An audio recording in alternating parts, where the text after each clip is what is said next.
ഇന്ന് നമ്മൾ ഈ വീഡിയോയിൽ ചർച്ച ചെയ്യാൻ പോകുന്നത് എന്തൊക്കെയാണ് നമുക്ക് കഴിക്കാൻ പറ്റുന്ന ഭക്ഷണങ്ങൾ, അതുപോലെ തന്നെ എന്തൊക്കെയാണ് കഴിക്കാൻ പാടില്ലാത്തത്, എന്തൊക്കെ ആഡ് ചെയ്യുമ്പോഴാണ് നമ്മുടെ ശരീരത്തിന് അത് ക്യാൻസർ അതുപോലത്തെ വലിയ മാരക രോഗങ്ങളിലേക്ക് ലീഡ് ചെയ്യുന്നത്, അതുപോലെ തന്നെ നമ്മൾ കുക്ക് ചെയ്യുന്ന സമയത്ത് ശ്രദ്ധിക്കേണ്ട കാര്യങ്ങൾ എന്തൊക്കെയാണ്, ഏതൊക്കെ ടൈപ്പ് ഓഫ് പാത്രങ്ങളാണ് നമ്മൾ യൂസ് ചെയ്യേണ്ടത്. ഞാൻ doctor Gopika, doctor Basil's homeo hospital, Pandikkad, Malappuram ജില്ല. സ്ഥിരമായിട്ട് പല സ്ഥലങ്ങളിൽ നിന്നും ഫുഡ് കഴിക്കുന്നവരായിരിക്കും. ഇന്നത്തെ ഒരു സമൂഹത്തിൽ എന്ന് പറഞ്ഞാൽ ജീവിതശൈലി രോഗങ്ങൾ അത്രയും കൂടുതലായിട്ടുണ്ട്. അതൊക്കെ എന്തുകൊണ്ടാണ് ഉണ്ടാകുന്നത്? കാരണം നമ്മുടെ അമിതമായിട്ടുള്ള ഭക്ഷണം മാത്രമല്ല, അത് കഴിക്കുന്ന സ്ഥലങ്ങൾ, ആ കഴിക്കുന്ന പദാർത്ഥങ്ങളിൽ വരുന്ന മാറ്റങ്ങൾ, ഇതൊക്കെ നമ്മൾ ശ്രദ്ധിക്കേണ്ടതാണ്. ആദ്യമായിട്ട് പറയുന്നത്, നമ്മൾ ഉപയോഗിച്ച ഓയിലിൽ തന്നെ വീണ്ടും വീണ്ടും അത് യൂസ് ചെയ്യുന്ന സമയത്ത് അത് നമ്മുടെ ആരോഗ്യത്തിന് ഒരു ക്യാൻസറിലേക്ക് ലീഡ് ചെയ്യുന്ന തരത്തിൽ വരെ നമുക്ക് സംഭവിക്കാറുണ്ട്. മെയിനായിട്ട് പറയുന്ന ഈ ബ്രോസ്റ്റ്, ഷവർമ, ഇതൊക്കെ നമ്മൾ ഒരൊറ്റ വട്ടം യൂസ് ചെയ്ത എണ്ണയിലാണ് എന്നുണ്ടെങ്കിൽ കുഴപ്പമില്ല. ഈ എണ്ണ വീണ്ടും വീണ്ടും ഉപയോഗിക്കുന്ന സമയത്ത് നമ്മുടെ ആരോഗ്യത്തിന് ഹാനികരമായിട്ട് മാറാറുണ്ട്. ഈ ഉപയോഗിക്കുന്ന ഫാറ്റ് അല്ലെങ്കിൽ ഓയിൽ കൂടുതലായിട്ട് വീണ്ടും യൂസ് ചെയ്യുമ്പോൾ അത് ഓക്സിഡൈസ് ചെയ്യും. ആ ഓക്സിഡൈസ് ചെയ്യുന്ന സമയത്ത് അതിൽ നിന്ന് ഉൽപ്പാദിപ്പിക്കുന്ന അക്രിലാമൈഡ് എന്ന് പറയുന്ന ഒരു പദാർത്ഥം, ഈ ഘടകം നമ്മുടെ ക്യാൻസറിലേക്ക് ലീഡ് ചെയ്യുന്നുണ്ട്. ഇപ്പോൾ ചിക്കൻ, ഫിഷ് അങ്ങനത്തെ ഫ്രൈകൾ മാത്രമല്ല, ചിപ്സ്, മിക്സർ ഇതുപോലത്തെ കാര്യങ്ങളും സെയിം എണ്ണയിലാണ് വീണ്ടും വീണ്ടും യൂസ് ചെയ്യുന്നതെന്നുണ്ടെങ്കിൽ അത് നമ്മുടെ ബോഡിക്ക് ഹാനികരമാണ്. അതിപ്പോൾ പുറത്തുനിന്ന് മാത്രമല്ല, നമ്മൾ വീട്ടിൽ തന്നെ യൂസ് ചെയ്യുന്ന എണ്ണ വീണ്ടും ഇന്നിപ്പോൾ മീൻ പൊരിച്ചു, നാളെ അത് ചിക്കൻ വറക്കാൻ ഉപയോഗിച്ചു, അങ്ങനെ വീണ്ടും വീണ്ടും ഉപയോഗിക്കുന്നുണ്ടെന്നുണ്ടെങ്കിൽ ഇതിൽ ഈ അക്രിലാമൈഡ് പ്രൊഡക്റ്റ് ഉണ്ടാവുകയും അത് ക്യാൻസറിലേക്ക് ലീഡ് ചെയ്യുകയും ചെയ്യും. എന്നാൽ ഇന്ന് ഉപയോഗിച്ച ഈ എണ്ണ നാളെ നിങ്ങൾ പച്ചക്കറി ഉണ്ടാക്കാനാണ് യൂസ് ചെയ്യുന്നത് വിചാരിച്ചാൽ അത് അതിനൊരു ബുദ്ധിമുട്ടുണ്ടാക്കുന്നില്ല. സെയിം എണ്ണയിൽ വീണ്ടും വീണ്ടും ഫ്രൈ ചെയ്യാതിരിക്കുക, ഇതാണ് മെയിനായിട്ട് ശ്രദ്ധിക്കേണ്ടത്. ഇനി നമുക്ക് ഏതൊക്കെ തരം കുക്ക് ചെയ്യാൻ ഉപയോഗിക്കേണ്ട പാത്രങ്ങളാണ് നല്ലത് നോക്കാം. മെയിനായിട്ട് ഇപ്പോൾ എല്ലാവരും യൂസ് ചെയ്യുന്ന സ്റ്റീല്, അലുമിനിയം, കോപ്പർ ഇങ്ങനത്തെ പാത്രങ്ങളാണ്. അതിൽ മെയിനായിട്ട് പറയുന്നത് സ്റ്റീലാണ് നമുക്ക് ഇപ്പോഴത്തെ ഒരു ഇതിലെന്ന് പറഞ്ഞാൽ ഏറ്റവും കംഫർട്ടായിട്ട് നമുക്ക് കിട്ടുന്നത്, ധാരാളമായിട്ട് കിട്ടുന്നുണ്ട്. അതുപോലെ തന്നെ നമുക്ക് അഫോർഡബിളും ആണ്, നമുക്ക് ചീപ്പായ റേറ്റിൽ കിട്ടുന്നുണ്ട്. അതിലെന്ന് പറഞ്ഞാൽ റിയാക്ഷൻസ് ഉണ്ടാവുന്നില്ല, നമ്മൾ ഫുഡ് വെക്കുന്ന സമയത്ത് റിയാക്ഷൻ ഉണ്ടാവുന്നില്ല.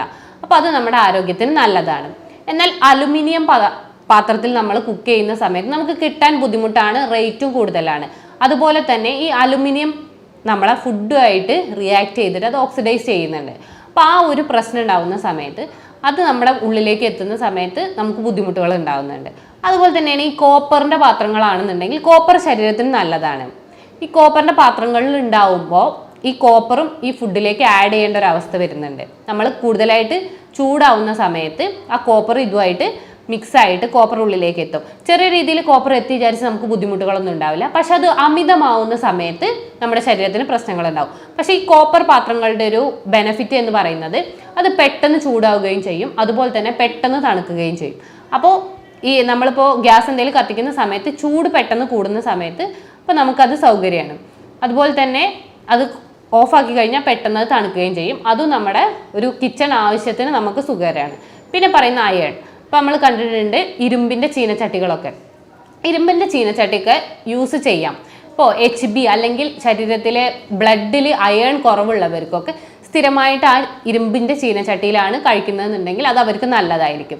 കാരണം ഇരുമ്പിൻ്റെ ചീനച്ചട്ടിയിൽ കൂടുതലായിട്ട് നമ്മൾ എന്താണെങ്കിലും ഇപ്പോൾ വറക്കുക മാത്രമല്ല, ഉപ്പേരി അങ്ങനത്തെ എന്തുണ്ടാക്കുന്ന സമയത്തും ആ അയണുമായിട്ട് അത് കൂടിച്ചേർന്നിട്ട് നമ്മുടെ ശരീരത്തിലേക്ക് അയൺ എത്തുന്നുണ്ട്. അപ്പോൾ ഇരുമ്പ് കുറവുള്ളവർക്ക് ആ ഒരു ധാതു കിട്ടുന്ന സമയത്ത് എന്ന് പറഞ്ഞാൽ അത് നല്ലതായിരിക്കും. എന്നാൽ ശരീരത്തിൽ നോർമലായിട്ട് ഇരുമ്പ് ഉണ്ട് എന്നുള്ളവർക്ക് അത് കൂടുതലായിട്ട് എത്തിക്കഴിഞ്ഞാലും ബുദ്ധിമുട്ടുണ്ടാവാറുണ്ട്. അപ്പോൾ ഏതൊക്കെയാണ്, എന്തൊക്കെ കണ്ടന്റ് ആണ്, റിയാക്ഷൻസ് എന്തൊക്കെയാണെന്ന് നോക്കിയതിന് ശേഷം മാത്രം നമ്മൾ യൂസ് ചെയ്യാൻ നോക്കുക. സ്റ്റീലായിരിക്കും, സ്റ്റെയിൻലെസ് സ്റ്റീലാണ് ഇപ്പോൾ കൂടുതലായിട്ട് കാണപ്പെടുന്നതും. അതെന്ന് പറഞ്ഞാൽ നമ്മുടെ ശരീരത്തിൽ റിയാക്ഷൻ സംഭവിക്കാനുള്ള ബുദ്ധിമുട്ടുകളൊന്നും ഉണ്ടാവില്ല. കാരണം ഫുഡ് അതിൽ നമ്മൾ കുക്ക് ചെയ്യുന്ന സമയത്ത് ആ ഫുഡുമായിട്ട് അതിലൊരു കമ്പോണൻറ്റും കൂടിച്ചേരുന്നില്ല. അപ്പോൾ ഈ ഒരു ഇത് കാരണം നമ്മൾ നോക്കുമ്പോൾ ഇപ്പോഴത്തെ ഒരു ഇതിലെന്ന് പറഞ്ഞാൽ നമുക്ക് നല്ലത് സ്റ്റെയിൻലെസ് സ്റ്റീലിൻ്റെ പാത്രങ്ങളായിരിക്കും. പിന്നെ ഇനി എന്തൊക്കെ കഴിച്ചു കഴിഞ്ഞാലാണ് നമുക്ക് രോഗങ്ങളെ, അതുപോലെ തന്നെ ക്യാൻസർ അതുപോലത്തെ രോഗങ്ങളെ ഒരു പരിധി വരെ നിയന്ത്രിക്കാൻ പറ്റാൻ നോക്കാം. അപ്പം അതിൽ മെയിനായിട്ട് പറയുന്നത് മഞ്ഞൾ. നമ്മൾ ഡെയിലി കഴിക്കുന്ന ഭക്ഷണങ്ങളിൽ മഞ്ഞൾ ആഡ് ചെയ്യാൻ നോക്കുക. മഞ്ഞളിലുള്ള കുർക്കുമിൻ എന്ന് പറഞ്ഞ കണ്ടന്റ്, ഈ കുർക്കുമിൻ ഒരു ആൻറ്റി ഇൻഫ്ലമേറ്ററി ആണ്.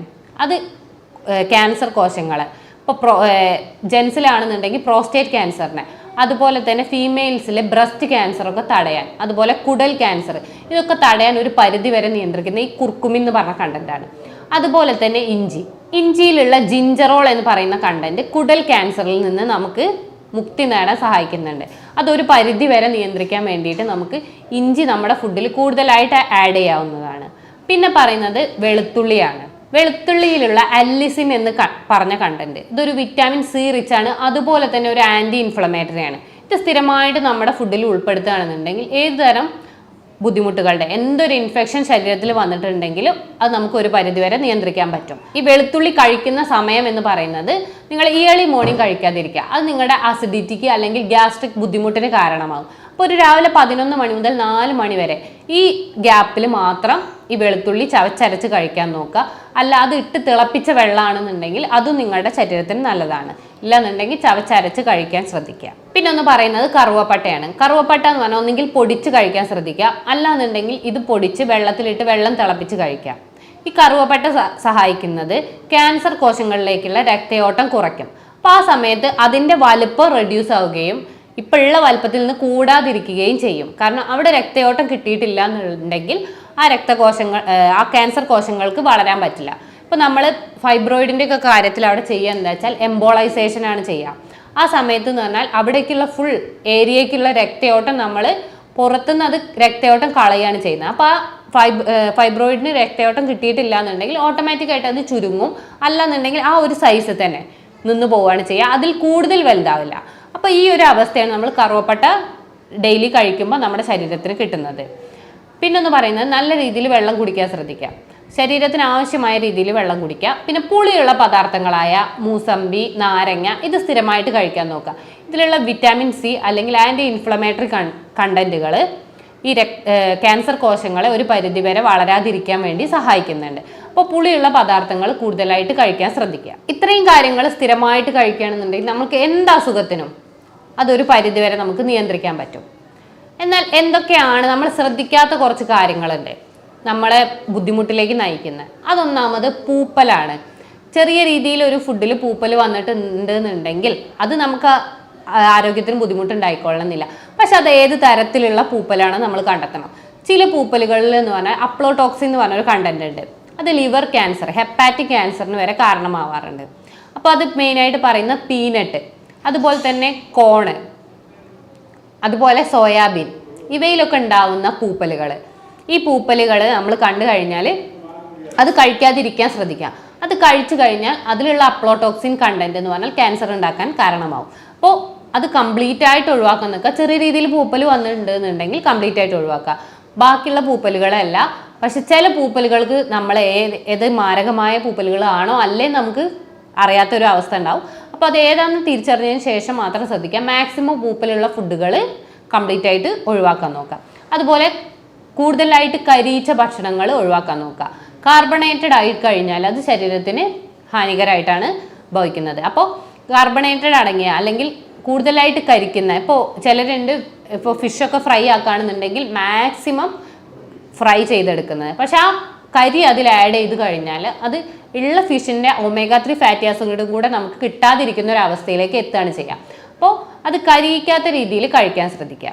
പിന്നെ റിഫൈൻഡ് ആയിട്ടുള്ള ഫുഡ് ഒഴിവാക്കാൻ ശ്രദ്ധിക്കുക. ഇപ്പോൾ അരിയാണെന്നുണ്ടെങ്കിൽ റിഫൈൻഡ് ആവുന്ന സമയത്ത് അതിൻ്റെ തവിടൊക്കെ പോയി കഴിഞ്ഞാൽ നമുക്ക് ഒരു കാര്യവും നമ്മുടെ ശരീരത്തിന് കിട്ടുന്നില്ല. അപ്പോൾ മാക്സിമം റിഫൈൻഡ് അല്ലാത്ത ഭക്ഷണങ്ങൾ, ഇപ്പോൾ അരിയുടെ കാര്യമാണെന്നുണ്ടെങ്കിൽ തവിടുള്ള അരി കഴിക്കാൻ ശ്രദ്ധിക്കുക. കാർബോഹൈഡ്രേറ്റ് കുറയ്ക്കുക. കാർബോഹൈഡ്രേറ്റ് ശരീരത്തിൽ നിന്ന് കുറച്ച് കഴിഞ്ഞാൽ തന്നെ ഏതൊരു അസുഖത്തിനും, അതുപോലെ തന്നെ നിങ്ങൾക്ക് എനർജി വളരെ കൂടുതലായിട്ട് കാണാം. അപ്പോൾ ഇത് നിങ്ങൾ സ്ഥിരമായിട്ട് ചെയ്തു നോക്കുക. കാരണം കാർബോഹൈഡ്രേറ്റ് കംപ്ലീറ്റ് ആയിട്ട് ഒഴിവാക്കിയിട്ടില്ലെങ്കിൽ ഇപ്പോൾ ഉച്ചയ്ക്കൊക്കെ ചോറ് കഴിക്കുകയാണെന്നുണ്ടെങ്കിൽ ഒരു തവി അല്ലെങ്കിൽ 2 തവി മാത്രം കഴിക്കുക. പച്ചക്കറികൾ, പഴങ്ങൾ ധാരാളമായിട്ട് കഴിക്കാൻ നോക്കുക. പിന്നെ നമ്മുടെ അടുക്കളയിൽ നിന്ന് മെയിനായിട്ട് ഒഴിവാക്കേണ്ട കുറച്ച് കാര്യങ്ങളുണ്ട്. വെളുത്ത കുറച്ച് കാര്യങ്ങളാണ് പറയുന്നത്. ഒന്ന്, പഞ്ചസാര. അതൊരു വെളുത്ത വിഷമാണ്. പഞ്ചസാര കംപ്ലീറ്റ് ആയിട്ട് നിങ്ങൾ ഒഴിവാക്കി നോക്കിയാൽ നിങ്ങൾക്ക് തന്നെ നിങ്ങളെ മാറ്റങ്ങൾ മനസ്സിലാവുന്നതാണ്. പിന്നെ ഒന്ന് പറയുന്നത് പൊടിയുപ്പാണ്. പൊടിയുപ്പും കംപ്ലീറ്റ് ആയിട്ട് ഒഴിവാക്കാൻ നോക്കുക. നിങ്ങൾ കല്ലുപ്പ് യൂസ് ചെയ്ത് കഴിഞ്ഞാൽ ആ സോഡിയത്തിൻ്റെ ലെവലുകൾ അല്ലെങ്കിൽ BP ഉണ്ടാവുന്ന ചേഞ്ചസ് ഒക്കെ നിങ്ങൾക്ക് തന്നെ മനസ്സിലാവാറ്. അതുപോലെ തന്നെയാണ് മൈദ എന്ന് പറഞ്ഞാൽ ഒരു വേസ്റ്റ് പ്രൊഡക്റ്റാണ്. ആ വേസ്റ്റ് പ്രോഡക്റ്റ് കൂടുതലായിട്ട് ഉള്ളിലെത്തി കഴിയുമ്പോൾ അത് ആരോഗ്യപരമായ പല പ്രശ്നങ്ങൾക്കും കാരണമാവാറുണ്ട്. കൊളസ്ട്രോൾ, അതേപോലെ തന്നെ ജീവിതശൈലി രോഗങ്ങളൊക്കെ ഉണ്ടാവാൻ ഈ മൈദ കാരണം. എന്നാൽ നമുക്ക് എന്തെങ്കിലും ന്യൂട്രീറ്റീവായ ആരോഗ്യത്തിന് എനർജി കിട്ടുന്ന എന്തെങ്കിലും കണ്ടന്റ് അതിന് കിട്ടുന്നുണ്ടോ? പക്ഷെ അത് കിട്ടുന്നില്ല.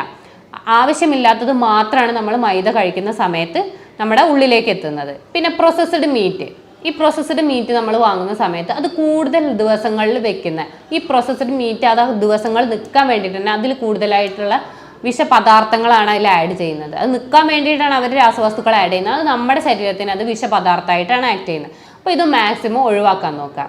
അതുപോലെ തന്നെയാണ് അമിതമായിട്ട് മദ്യപാനമുള്ളവർ. അമിതമായിട്ട് മദ്യപിക്കുന്ന സമയത്ത് നിങ്ങൾക്ക് വായ, അതുപോലെ തന്നെ അന്നനാളം, കുടൽ ക്യാൻസർ, ഇപ്പോൾ അപൂർവമായിട്ട് റെക്ടൽ ക്യാൻസർ വരെ അത് കാരണം ഉണ്ടാകുന്ന ഒരു അവസ്ഥയിലേക്ക് വന്നിട്ടുണ്ട്. അപ്പോൾ അമിതമായിട്ട് മദ്യപിക്കുന്നവർ മാക്സിമം അത് കൺട്രോൾ ചെയ്തിട്ട് ഒഴിവാക്കാൻ നോക്കുക. ഇല്ലയെന്നുണ്ടെങ്കിൽ പതുക്കെ അത് സ്റ്റോപ്പ് ചെയ്ത് കളയുക. കാരണം ഇല്ലയെന്നുണ്ടെങ്കിൽ ഇതിൽ മുറിവുകൾ, ചിലപ്പോൾ ക്യാൻസർ വന്നിട്ട് ഒരാൾ മരിക്കുക മാത്രമല്ല ചെയ്യുക, അത് കാരണമുള്ള ഭവിഷ്യത്തുകൾ അത്രയും കൂടുതലായിരിക്കും. അപ്പോൾ അവരത് അനുഭവിക്കുക എന്ന് പറയുന്നത് നല്ല ബുദ്ധിമുട്ടായിരിക്കും. പിന്നെ ഉള്ളത് നമ്മളെ പുറത്തേക്ക് ഇറങ്ങിയിട്ടുള്ളതാണ് പ്ലാസ്റ്റിക് കത്തിക്കുന്ന സമയത്ത് അതിൻ്റെ അടുത്ത് അല്ലെങ്കിൽ കൂടുതലായിട്ട് അത് ശ്വസിക്കാതിരിക്കുക. അപ്പോൾ അത് ശ്വസിക്കുന്ന സമയത്തും ഇതൊരു ക്യാൻസറിന് കാരണമാവുന്നുണ്ട്. പിന്നെ ഈ കുക്കിംഗ് സമയത്ത് തന്നെ അവിടെ ഒരു എക്സോസ്റ്റഡ് ഫാൻ വെച്ചിട്ടില്ല എന്നുണ്ടെങ്കിൽ നമ്മൾ ശ്വസിക്കുകയും അതുപോലെ ശ്വസിക്കുന്ന സമയത്ത് പുറത്തേക്ക് വരുന്ന കാർബൺ ഡൈ ഓക്സൈഡ് അവിടെ തന്നെ വീണ്ടും റീസൈക്കിൾ ചെയ്യുകയാണ് ചെയ്യുന്നത്. അപ്പോൾ ഈ കുക്കിംഗ് സമയത്ത് അതിന് പുറത്തു പോകാനുള്ളൊരു അവസ്ഥ ഉണ്ടാകുന്നില്ല. അപ്പോൾ ഈ എക്സോസ്റ്റഡ് ഫാൻ ഇല്ലെങ്കിൽ കാർബൺ ഡൈ ഓക്സൈഡ് സെയിം അവിടെ റീസൈക്കിൾ ചെയ്യുന്ന സമയത്ത് വീണ്ടും അത് ഉള്ളിലേക്ക് എത്തുകയും അത് നമ്മുടെ മൊത്തം രക്തക്കൊഴലുകളിൽ ഒരു ഡീഓക്സിജനേറ്റഡ് ബ്ലഡായിട്ട് മാറുകയും ചെയ്യും. അപ്പോൾ ഓക്സിജൻ കുറയുന്ന സമയത്ത് അത് ബുദ്ധിമുട്ടുകൾ ഉണ്ടാക്കുന്നുണ്ട്. ഹാർട്ട് അറ്റാക്ക് അതുപോലെ സ്ട്രോക്കിലേക്ക് ലീഡ് ചെയ്യാനും കാരണമാകുന്നുണ്ട്. അപ്പോൾ ഇത്തരം കാര്യങ്ങൾ നിങ്ങൾ ഡെയിലി നിങ്ങളുടെ ഫുഡ് ഉണ്ടാക്കുന്ന സമയത്ത്, അതുപോലെ തന്നെ കുക്കിങ്ങിൻ്റെ പാത്രങ്ങളുടെ, അതുപോലെ തന്നെ രാവിലെ കഴിക്കേണ്ട ഫുഡുകളൊക്കെ ശ്രദ്ധിച്ചതിന് ശേഷം മാത്രം കഴിക്കാം. അതുപോലെ രാവിലെ എഴുന്നേൽക്കുന്ന സമയം നിങ്ങൾ 2 ഗ്ലാസ് തിളപ്പിച്ചാറിയ വെള്ളം ഡെയിലി കുടിക്കാൻ ശ്രദ്ധിക്കുക. ഇത് കുടിക്കുന്ന സമയത്ത് തന്നെ നിങ്ങളുടെ എനർജി കൂടുന്നതായിട്ട് നിങ്ങൾക്ക് കാണാവുന്നതാണ്. കാരണം നമുക്ക് രാവിലെ തന്നെ ഒരു ഫ്രഷ്നെസ് ഉണ്ടാവും. അതുപോലെ ഒന്നെങ്കിൽ 2 ഈത്തപ്പഴം അല്ലെങ്കിൽ 2 നട്ട്സ് കഴിക്കാം. പിന്നെ ബ്രേക്ക്ഫാസ്റ്റ് കഴിച്ചതിന് ശേഷം ഇടയ്ക്കിടയ്ക്കായിട്ട് ഫുഡുകൾ കഴിക്കാൻ നോക്കുക. സ്ഥിരമായിട്ട് കറക്റ്റ് ടൈം പാലിക്കുക. അതുപോലെ തന്നെ രാത്രി എന്ന് പറയുന്ന 7-7:30 ഉള്ളിൽ ഫുഡ് കംപ്ലീറ്റ് ആയിട്ട് നിർത്താൻ നോക്കുക. പച്ചക്കറികളും പഴങ്ങളും ധാരാളമായിട്ട് ഫുഡിൽ ഇൻക്ലൂഡ് ചെയ്യുക. അതുപോലെ തന്നെ പ്രോട്ടീൻ റിച്ച് ആയിട്ടുള്ള മമ്പയർ, കടല, ചെറുപയർ ഇങ്ങനത്തെ ഭക്ഷണങ്ങൾ ആഡ് ചെയ്യുക. സാൾട്ട് ഒരു പരിധി വരെ നമ്മുടെ ഫുഡിൽ കുറയ്ക്കുക. അതുപോലെ തന്നെ പഞ്ചസാര കംപ്ലീറ്റ് ആയിട്ട് ഒഴിവാക്കാൻ നോക്കുക. വെള്ളം നന്നായിട്ട് കുടിക്കുക. ഇത്തരം ക്രമീകരണങ്ങൾ നിങ്ങളുടെ ഫുഡിൽ നിങ്ങൾ കൺട്രോൾ ചെയ്ത് കഴിഞ്ഞാൽ നിങ്ങളുടെ ഒരുവിധ അസുഖങ്ങളൊക്കെ തന്നെ നിങ്ങൾക്ക് വീട്ടിൽ നിന്ന് തന്നെ നിങ്ങൾക്ക് നിയന്ത്രിക്കാവുന്നതാണ്. ഇനി എന്തെങ്കിലും ബുദ്ധിമുട്ടുകൾ ഉണ്ടെന്നുണ്ടെങ്കിൽ നിങ്ങൾക്ക് എന്നെ കോൺടാക്റ്റ് ചെയ്യാവുന്നതാണ്. ഞാൻ doctor Gopika, doctor Basil's homeo hospital, Pandikkad, Malappuram ജില്ല.